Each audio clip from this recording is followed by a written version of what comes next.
છેલ્લા ઘણા વર્ષોથી જીપીએસ સિસ્ટમની ચર્ચાઓ ચાલતી હતી. મને આનંદ છે કે ભારતમાં સૌથી પહેલું રાજ્ય ગુજરાત બનશે કે સરકાર જે બસો ચલાવે છે એમાં જીપીએસ સિસ્ટમનો આજથી શુભ આરંભ થઈ રહ્યો છે. બધા ઉતારુઓને ખ્યાલ આવે કે કઈ બસ એક્ઝેક્ટ કેટલા મિનિટે આવશે, કેટલા મિનિટે ઉપડશે અને કયા પ્લેટફોર્મ ઉપર બસ આવશે.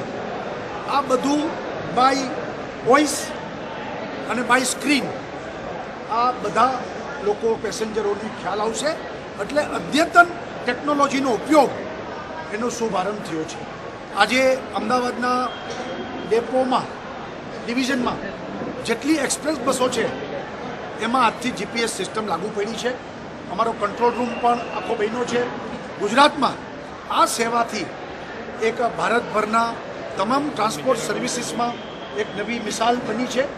અને આપણા વડાપ્રધાન નરેન્દ્રભાઈનું જે સ્વપ્ન હતું કે બસ સ્ટેન્ડ એ બસ પોર્ટ બને, જેટલું એરપોર્ટ ઉપર સુવિધા એવું અદ્યતન.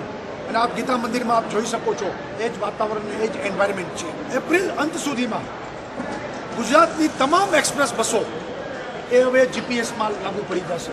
ઉતારુઓના પણ મોબાઈલમાં આ બધી સેવાઓ કેવી રીતે કનેક્ટિવિટીમાં લાગુ પડે અમે વિચારી રહ્યા છીએ.